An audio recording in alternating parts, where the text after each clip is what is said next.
تو کوئی دوسرا آئے گا نا تو اس کو ہم ماریں گے، کوڑے لگائیں گے۔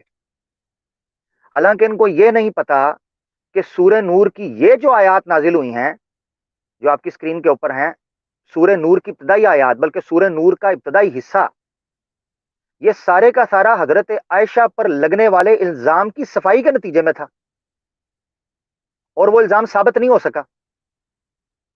اب اس آیت میں کہیں بھی یہ نہیں لکھا کہ یہ نزول کس وجہ سے ہوا ہے، اور نہ یہ ثابت کر سکتے ہیں، مگر انہوں نے ایک الزام لگایا۔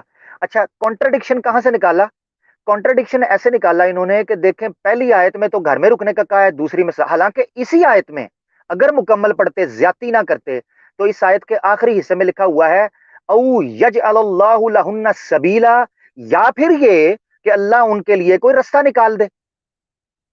اب اس آیت کا سٹرکچر اور آخری جملہ یعنی کمپلیٹ کانٹیکسٹ یہ بیان کر رہا ہے کہ اللہ تعالیٰ نے اس آیت کے اندر ہی اشارہ دے دیا تھا کہ میں اس میں کوئی اور حکم نکالوں گا، ابھی آپ اس معاملے کو اس طریقے سے روک کر رکھیں۔ اچھا، اس کی ضرورت کیوں پیش آئی روکنے کی؟ یہ حکمت سمجھ لیں۔ کچھ لوگ کہہ سکتے ہیں بھائی حضرت عائشہ تھی اس لیے، نہ، ایسی بات نہیں ہے۔ کوئی یہ پورا یہ بیسیکلی کانٹرڈکشن کی بجائے ایک کمپلیٹ پروویژن تھا، یعنی کمپلیٹ آرٹیکل تھا کانسٹیٹیوشن کا، جس کا اے فریز ہے اور بی فریز ہے۔ یہ ایسا ہی ہے کہ آپ کسی کانسٹیٹیوشن کے کانٹرڈکشن پر یہ اعتراض کریں، اس طریقے سے کانٹرڈکشن ثابت کریں کہ آرٹیکل مثلا آرٹیکل 6 کی کلوز اے اور بی، آپ بی ختم کر دیں اور اے کو سامنے رکھ کر بی سے کلیش کروانا شروع کر دیں، حالانکہ بی کلوز جو ہے وہ آرٹیکل 6 کی کمپلیشن ہے، اس کی کنٹینیوٹی ہے۔ تو سورہ نساء کی یہ آیات بیسیکلی تقاضا کر رہی تھیں اپنے الفاظ کے اندر کہ ان کے بعد ایک اور آیت آتی، اور وہ آیت ہے یہ جس کو یہ کہہ رہے تھے کانٹرڈکشن۔ اچھا، اب اس کا میں تعلق جو ہے وہ آپ کے سامنے قائم کر کے دکھاتا ہوں۔ یہاں دیکھیں اس آیت کے اندر جب اللہ تعالیٰ نے کہا کہ اللہ تعالیٰ رستہ بنائے گا کن لوگوں کے لیے، جب 4 گواہ آپ کو مل جاتے ہیں نا تو ایسی عورت کو آپ نے روکنا ہے۔ اب سوال یہ اٹھتا ہے کہ اگر کسی اوپر الزام لگ جائے، کسی عورت کے اوپر یا کسی مرد کے اوپر، اور 4 گواہ نہیں مل رہے، ان کے ساتھ کیا کریں گے؟ تو جب تک انویسٹیگیشن ہوتی ہے آپ ان کو روک کے رکھتے ہیں۔ پوری دنیا کے اندر یہ طریقہ کار ہے کہ ملزمین کو انڈر سرویلنس رکھا جاتا ہے، ان کو تحقیقات تفتیش کرنے کے لیے، انٹیروگیشن کے لیے ان کو انڈر سرویلنس رکھا جاتا ہے۔ یہ مدعا بیان ہو رہا ہے اس آیت کے اندر کہ جو عورت یا مرد اگر زناکاری کے الزام میں ان کو دھرا جاتا ہے اور گواہ میسر آ رہے ہیں تو ان کو روکے رکھا جائے گا، یہاں تک کہ اگلا کلوز آ جاتا ہے۔ اب وہ اگلا کلوز کیا ہے؟ یہ تھا کہ اگر ثابت ہو جائے، اور اگر ثابت ہو جائے کہ وہ لوگ زنا کر رہے تھے تو ان کو 100 کوڑے مارے جائیں گے۔ تو یہ تضاد تو ہے ہی نہیں ہے۔ اچھا، اب میں اس ملحد جو مقلد ہے اس کا جو ہے نا وہ جواب دینے کی کوشش کروں گا، بڑے غور سے آپ نے سنی ہے، جو حضرت عائشہ کے اوپر، تاکہ میں تضاد کے ساتھ ساتھ جو ان کے اعتراضات ہیں ان کا بھی جواب دیتا جاؤں۔ حضرت عائشہ کے اوپر اعتراض کرتے ہیں کہ جی نبی پاک صلی اللہ علیہ وسلم نے اس لیے یہ روکنے کا حکم نکالا تھا کہ نعوذ باللہ حضرت عائشہ کے بارے میں یہ بات آ گئی تھی، اس لیے۔ اب غور کریں کہ اس آیت میں، سورت میں 11 کے قریب آیات اتری ہیں۔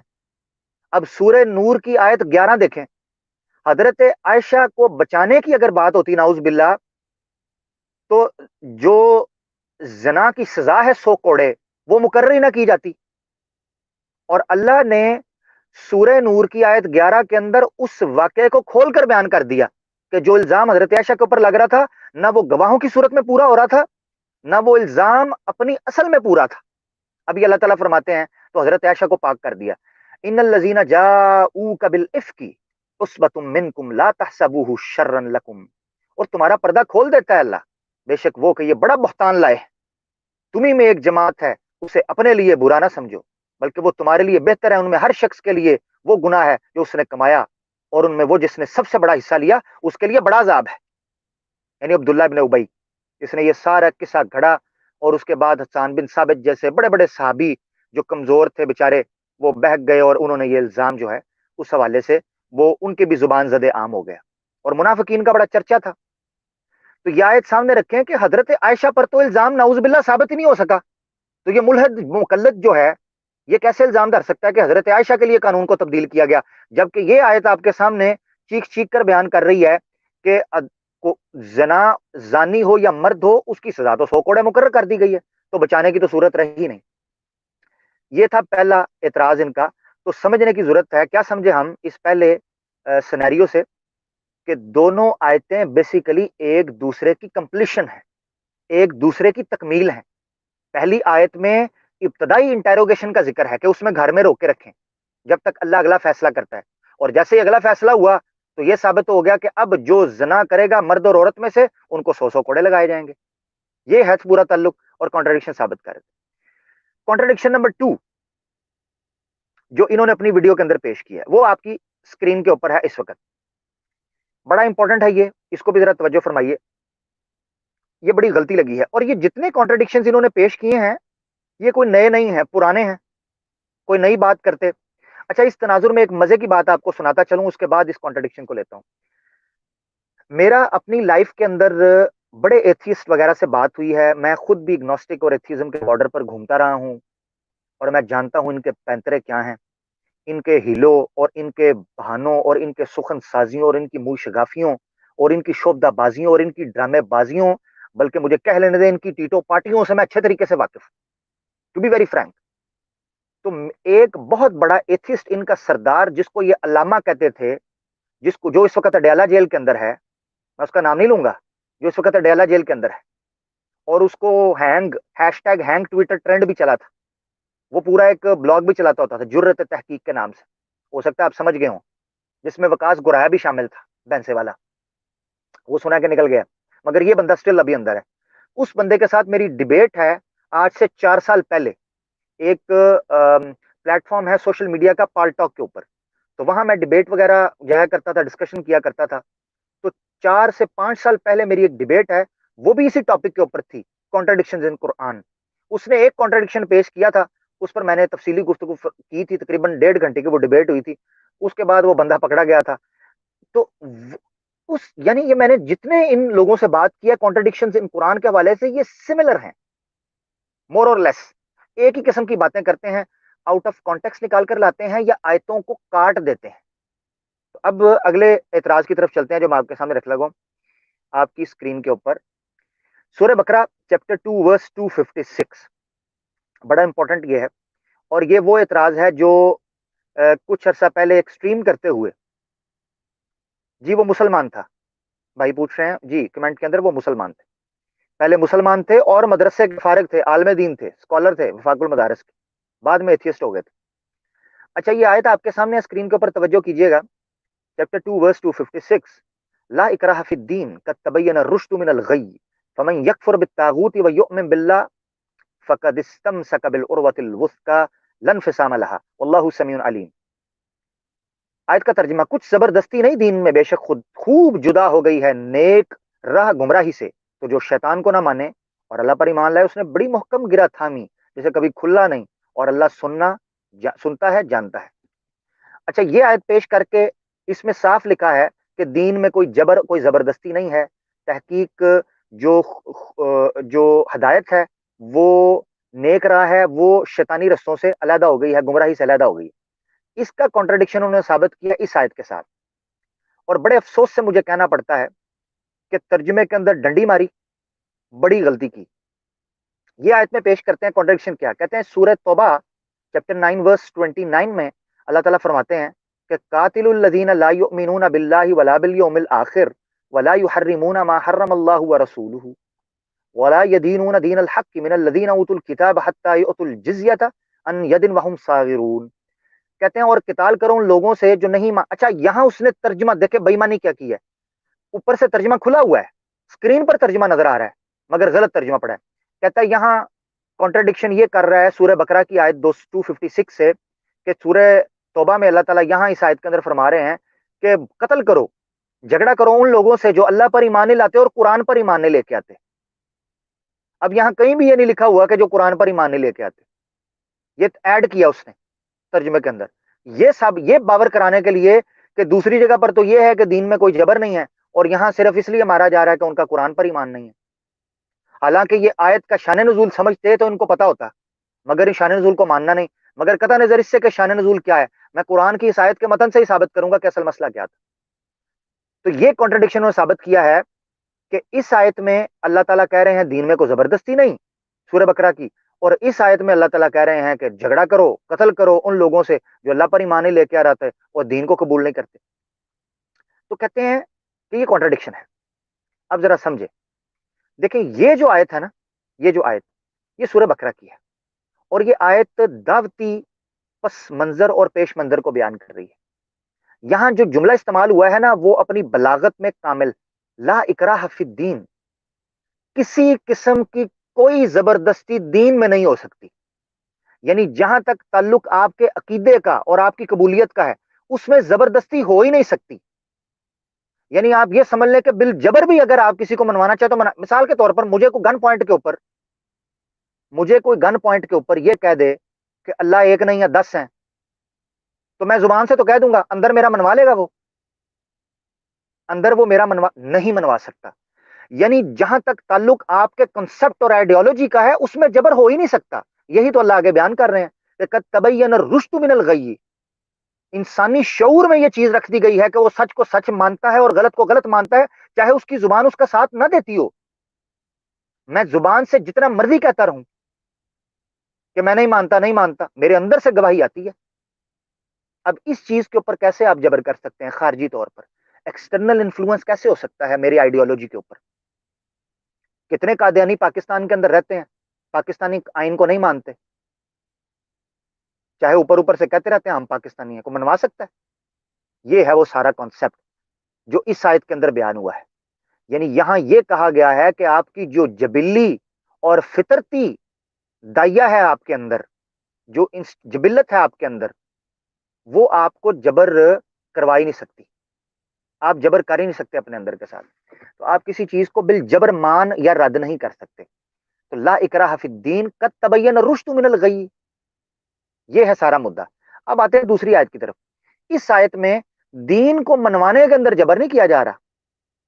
اس آیت میں پورا آپ پڑھیں، یہ آیت خاص طور پر اپنے پورے سلوک کے اعتبار سے اہل کتاب کے لیے ہے، کسی اور کے لیے ہے ہی نہیں ہے۔ آگے جملہ مکمل آپ پڑھیں، دیکھیں اللہ تعالیٰ فرماتے ہیں لڑو ان سے جو ایمان نہیں لاتے اللہ پر اور قیامت پر، اور حرام نہیں مانتے اس چیز کو جس کو حرام کیا اللہ اور اس کے رسول نے، اور سچے دین کے تابع نہیں ہوتے، یعنی وہ جو کتاب دیے گئے جب تک اپنے ہاتھ سے جزیہ نہ دے۔ کن کو کہا جا رہا ہے؟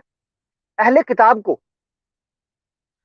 اہل کتاب کی 10 کمانڈمنٹس جو ہیں، جن کو 10 تختیاں جو دی گئی تھی، لوہا 10 کمانڈمنٹس کہا جاتا ہے، جن کو بک آف ڈیٹرانومی میں اولڈ ٹیسٹیمنٹ میں صاف لکھا ہوا ہے کہ جو اللہ کے علاوہ کسی دین پر چلے گا وہ اس کو قتل کر دو۔ اللہ کے علاوہ جو کسی کے پیچھے چلے گا یا اللہ کے علاوہ کسی دین کو مانے گا اس کو قتل کر دو۔ یہ بیسیکلی اہل کتاب کو مخاطب کیا گیا ہے۔ اور یہاں کہیں اچھا پھر یہ رسول سے بھی دھوکہ کھاتے ہیں، رسول سے بھی دھوکہ کھاتے ہیں کہ جی رسول سے شاید یہ کہا جا رہا ہے کہ نبی پاک صلی اللہ علیہ وسلم، مدینہ کے اندر جو یہودی رہتے تھے، سورہ آل عمران کی آیات ہیں، اللہ کے نبی پاک صلی اللہ علیہ وسلم کو حکم دیا اللہ تعالیٰ نے، ان کو کہو کہ تقیم التورات والانجیل، اگر اللہ پر ایمان رکھتے ہو تو اپنی تورات اور انجیل کو نافذ کر دو۔ نبی پاک صلی اللہ علیہ وسلم نے یہودی قبیلے کو جو رجم کی سزا دی تھی کہاں سے دی تھی؟ تورات سے نکال کر دی تھی۔ اس کا مطلب یہ ہے کہ اہل کتاب جب اپنے ہی لائے ہوئے دین کو نہیں مان رہے تھے، اللہ اور آخرت پر ایمان نہیں رکھ رہے تھے، اور جس شریعت کو انہی کی کتابوں نے حلال و حرام کیا تھا ان کو نہیں مان رہے تھے، تو انہی کی شریعت کے مطابق ان کی سزا کیا تھی کہ ان کو قتل کیا جائے۔ اضافہ کیا کیا یہاں؟ اضافہ یہ کیا کہ اہل کتاب کے اوپر ٹیکس لگا دیا، جزیہ، حتی یؤتوا الجزیۃ عن ید وہم صاغرون، کہ اگر وہ کہتے ہیں کہ نہیں نہیں ہمیں مارے نہ ہم صلح کرنا چاہتے ہیں، ہم نے اپنی کتاب نہیں یہ وہ کچھ لین دین، تو یہ جزیہ دیں، یہ ٹیکس دیں۔ کیوں؟ ان یدن وہم صاغرون، تاکہ یہ جھک کر رہیں۔ اس کے پیچھے ملٹیپل فیکٹرز ہیں، ان سے جزیہ کیوں لیا جاتا تھا؟ یہودی جو تھے یہ بیسیکلی فائنینشلی بہت سٹرونگ تھے مدینہ کے اندر، اور یہ کیا کرتے تھے؟ لوگوں کو بڑے چوڑے لمبے سودوں کے اوپر، انٹرسٹ کے اوپر لون دیا کرتے تھے، اور یہ استحصال کر رہے تھے مدینہ کی عوام کا۔ جب انہوں نے استحصال کرنا شروع کیا تو نبی پاک صلی اللہ علیہ وآلہ وسلم نے جب ان کے ساتھ جنگ کی، ان کی غداری اور ان کی منافقت کی وجہ سے، اور ان کے جو ہے نا وہ خیانت اور غداری کی وجہ سے، تو نبی پاک صلی اللہ علیہ وسلم نے ان پر جزیہ لگایا کہ جس طریقے سے تم لوگوں کا استحصال کرتے تھے، اب تم پر ہم بالجبر یہ جزیہ مقرر کر رہے ہیں، ان یدن وہم صاغرون، تاکہ تمہاری کمر ٹوٹے، تمہارا جو غرور اور تفخر تھا اس کو توڑنے کے لیے۔ اب یہ اس کانٹیکسٹ میں آئی آیت، تو یہ اہل کتاب کے ساتھ خاص تھی، اس کو لگا دیا عمومی دین کے اوپر، اور کہتے ہیں جی کانٹراڈکشن ہے، کیونکہ یہ آیت کے اندر لکھا ہوا ہے من الذین اوتوا الکتاب، ان لوگوں کے ساتھ یہ معاملہ کرنا ہے جو اہل کتاب میں سے ہیں، سب کے ساتھ کرنا ہی نہیں ہے۔ تو یہ تھا ان کا دوسرا کانٹراڈکشن۔ تیسرے کانٹراڈکشن کے اوپر چلتے ہیں، میں جلدی جلدی چل رہا ہوں۔ یہ کانٹراڈکشن ایک ہی آیت کے اندر ہے، یہ بہت زیادتی انہوں نے کی ہے، اور میں سمجھتا ہوں کہ چلیں اللہ کا خوف نہ صحیح، انسان نے شیشے کے اندر اپنا منہ دیکھنا ہوتا ہے، بندہ اسی سے ڈر جاتا ہے کہ یار میں کیا یہ ہٹ دھرمی کر رہا ہوں، کیا زیادتی کر رہا ہوں۔ اور وہ ملحد مقلد جو تھا اس نے کہا بھی کہ یار اس بندے کو جو یہ اعتراض پیش کر رہا تھا اپنے چینل پر، اس کی ویڈیو موجود ہے، کہ اس نے بندے کو کہا بھی کہ یار یہ 65 66 نمبر آئے تھے، یہ آگے پیچھے ہیں، تو کچھ نہ کچھ اس میں کوئی نہ کوئی حکمت ہوگی، مگر وہ کہا جی آگے آگے آگے چلیں آگے چلیں۔ اچھا، اب یہ آیت کیا ہے، یہ اعتراض کیا ہے جی؟ تیسرا، سورہ انفال چیپٹر 8، سوری جی چیپٹر 8 ہے ورس 65، اے نبی مومنوں کو آپ قتال کے اوپر ابھاریں، ان میں سے اگر 20 صبر کرنے والے ہوں گے تو وہ 200 پر غالب ہوں گے، اور اگر وہ 100 ہوں گے تو 1000 پر غالب ہوں گے۔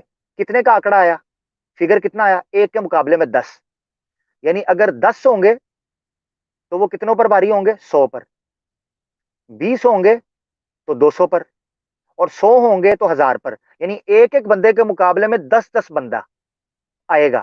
یہ کون سی آیت بتا رہی ہے؟ 65۔ اور ان کانٹرڈکشن انہوں نے کیا ثابت کیا کہ دیکھیں جی 66 آیت کیا کہہ رہی ہے، 66 آیت کہہ رہی ہے کہ اگر تم میں 100 ہوں گے تو وہ 200 پر آئیں گے، اور 1000 ہوں گے تو 2000 پر، تو آنکڑا کیا چینج ہو گیا؟ ایک کے مقابلے میں 2، یعنی پہلی آیت میں ایک مسلمان کے مومن کے مقابلے کے اندر 10 کافر آ سکتے ہیں لڑنے کے لیے، تو وہ مقابلہ کر سکتا ہے، اور 66 آیت کے اندر کیا آنکڑا ہے کہ ایک مومن کے مقابلے کے اندر 2 کافر آ سکتے ہیں، ان کا مقابلہ کرے گا۔ یہ ہے جی کانٹرڈکشن، یہ کہتے ہیں جی ملحدین کہ یہ کانٹرڈکشن ہے۔ ان کو اتنا نہیں پتا کہ یہ دونوں آیتیں اوپر نیچے آئی ہیں، کیا کانٹرڈکشن کنٹینیوس سٹیٹمنٹ کے اندر بھی ہوتا ہے، یعنی ایک جملہ مکمل چل رہا ہے، اس جملے کے اندر یہ کانٹرڈکشن ثابت کرنے کی کوشش کر رہے ہیں۔ ابھی دیکھیں یہ کانٹرڈکشن کیسے ختم ہوتا ہے۔ آیت نمبر 66 جو ہے اس کے شروع میں لفظ آ رہا ہے، آپ کی اسکرین کے اوپر ہے، جو نیچے آیت ہے، الآن خفف اللہ عنکم۔ یہ الآن جو ہے، یہ الآن اشارہ کر رہا ہے کہ اس کا تعلق پچھلی آیت کی کنٹینیوٹی کے ساتھ، تسلسل کے ساتھ ہے، یعنی پچھلی آیت میں جو چیز بیان کی گئی ہے اب اس کے اندر رد و بدل اور تبدیلی ہونے والی ہے، اسی لیے کہا گیا کہ الآن، مگر اب نہ، اب یعنی فرام ناؤ آن، ٹھیک ہے، فرام آن ورڈز، یہ کہا گیا ہے اس آیت کے شروع میں ہی۔ تو جب کہا جا رہا ہے فرام ناؤ آن یا اب سے، تو اب سے جملہ ابتدا ہوتا ہے، اب سے کا مطلب یہ ہے کہ اس سے پہلے کچھ تھا، تب کوئی بندہ کہتا ہے from now on, from on words, اب سے۔ تو الآن جو جملہ لفظ ہے 66 کے اندر، وہ تقاضا کر رہا ہے کہ پچھلی آیت کو اس کے ساتھ جوڑ کر پڑھا جائے۔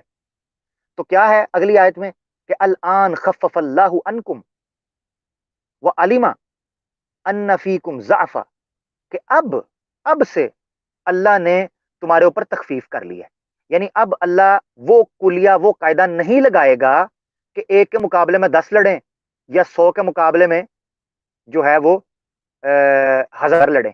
اللہ ایسے نہیں کہہ رہا، کیوں؟ کیونکہ اس نے جان لیا ہے کہ تم میں اب لوگ کمزور بھی آ چکے ہیں۔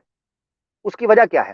اس کی وجہ یہ ہے کہ جیسے جیسے اسلام پھیلتا گیا تو اسلام کی چمکتی ہوئی تلوار کے سائے میں غلبہ پانے والی جو سلطنت تھی، اس میں کچھ لوگ غلبے کی وجہ سے اسلام لے کر آ رہے تھے، اور یہ پوری دنیا میں ہوتا ہے، ٹرینڈ سیٹرز، یعنی اسلام اس سلطنت میں ٹرینڈ سیٹر بن گیا تھا، تو لوگ کھینچے چلے آتے تھے، تعلیم ہوتی نہیں تھی، عقیدہ ہوتا نہیں تھا۔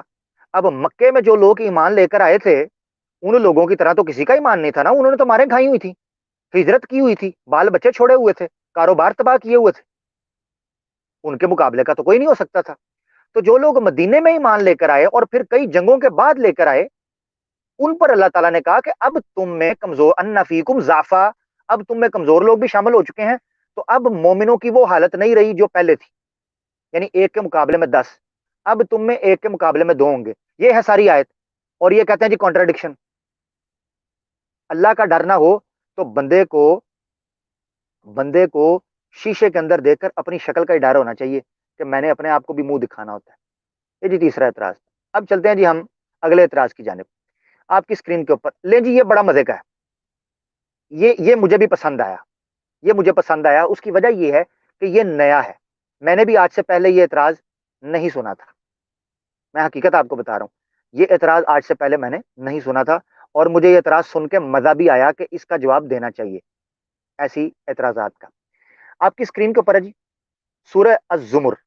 اچھا مزے کی بات یہ ہے کہ یہاں جب یہ پہنچے نا تو ان کو نام نہیں پڑھنا آ رہا تھا، سورت کا نام.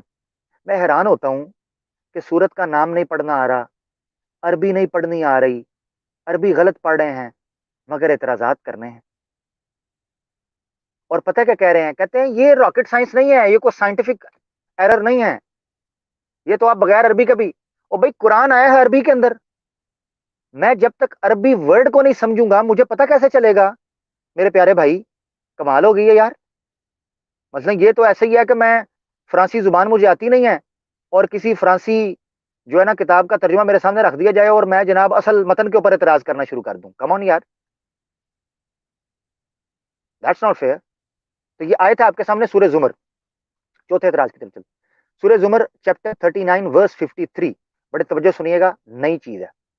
کہتے ہیں کہ اس آیت کے اندر کیا بیان ہوا ہے؟ کل یا عبادی، اے نبی آپ کہہ دیں میرے بندو، الذین اسرفوا علی انفسہم، جنہوں نے اپنی جانوں پر ظلم کر دیا، لا تقنطوا من رحمت اللہ، اللہ کی رحمت سے نا امید مت ہو جاؤ.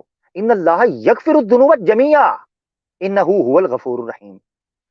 کہتے ہیں اس آیت کے اندر اللہ تعالیٰ کہتے ہیں کہ ان اللہ یغفر الذنوب جميعا، اللہ بے شک سب گناہوں کو معاف کرنے والا ہے. یعنی اس آیت میں اللہ نے بیان کیا ہے کہ وہ سب گناہوں کو معاف کرتا ہے. اور کہتے ہیں کانٹراڈکٹ کیا کر رہا ہے؟ کانٹراڈکٹ کر رہی ہے یہ آیت آپ کی اسکرین کے اوپر سورہ نساء چیپٹر 4 ورس 116. ان اللہ لا یغفر ان یشرک بہ ویغفر ما دون ذلک لمن یشاء ومن یشرک باللہ فقد ضل ضلالا بعیدا.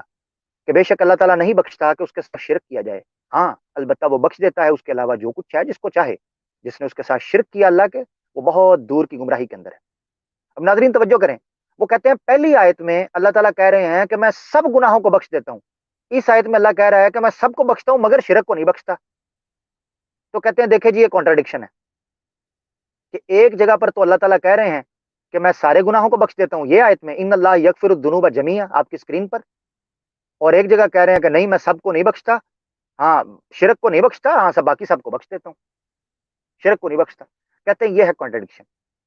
اب ذرا آپ نے سمجھنا ہے کہ یہ کانٹراڈکشن کیوں پیش آیا. اصل میں دو مختلف مقامات پر دو مختلف مضمون کو بیان کیا جا رہا ہے. ایک جگہ پر یہ ہے کہ کچھ لوگ نبی پاک صلی اللہ علیہ وسلم کے پاس آئے، جو یہ آیت ہے نا یہ کہ اللہ تعالیٰ سارے گناہوں کو معاف کر دیتا ہے.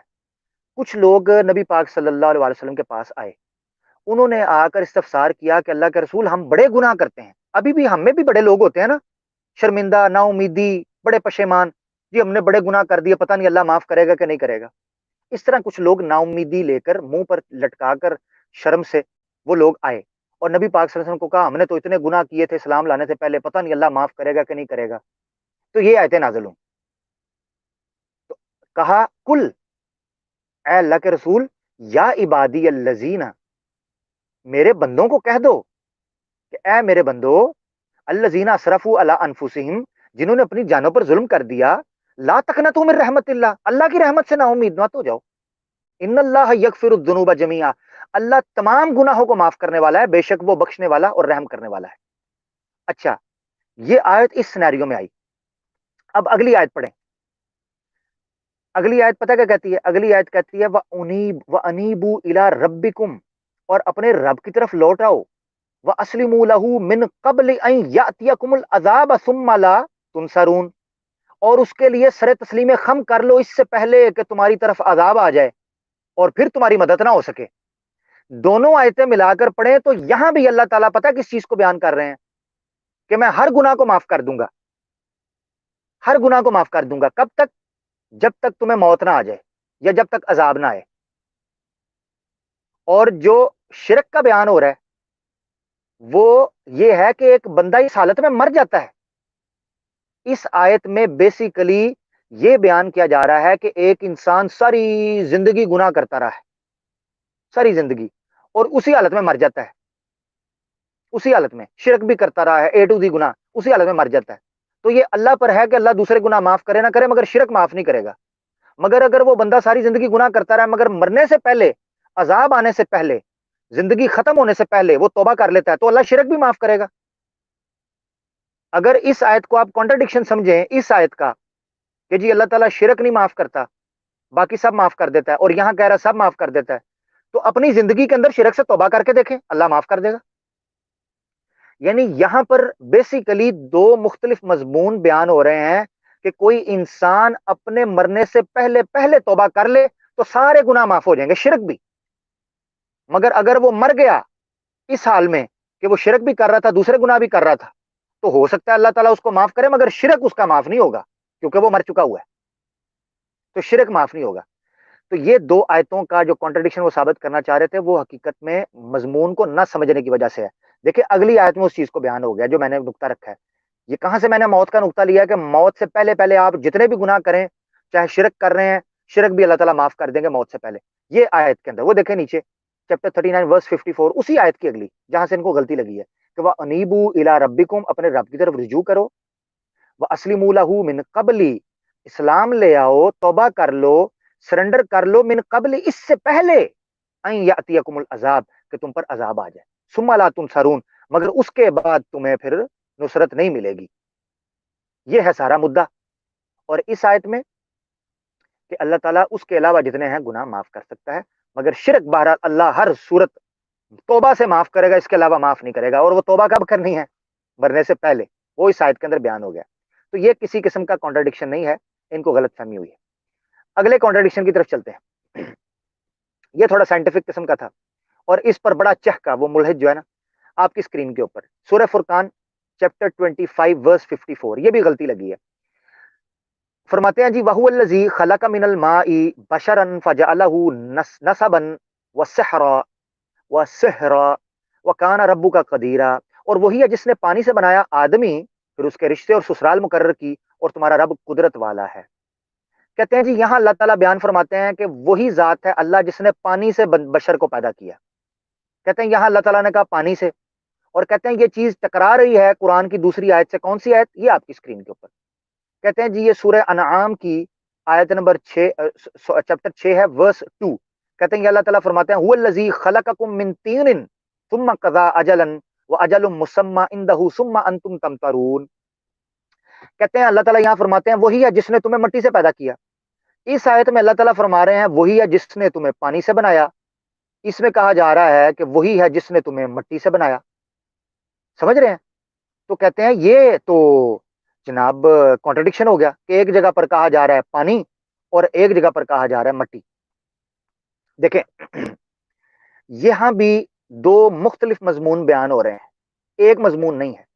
کانٹرڈکشن کے لیے جو ایرسٹوٹلین لاجک ہے اس کے مطابق ایک ہی مدعا میں، ایک ہی سبجیکٹ میں دو مختلف عبارتوں کا ہونا کانٹرڈکشن ثابت کرتا ہے. مگر اگر تفصیل پڑھنے کے بعد ایک مدعا نہیں بلکہ دو مضمون بیان ہو رہے ہوں، یا ایک ہی مضمون کا ڈفرنٹ ڈائمینشن اور ڈفرنٹ ایسپیکٹ بیان ہو رہا ہو، تب بھی وہ کانٹرڈکشن نہیں ہو سکتا. اب دیکھیں اس آیت کے اندر بیسیکلی اللہ تعالیٰ نے آغاز انسانیت کا بیان کیا ہے.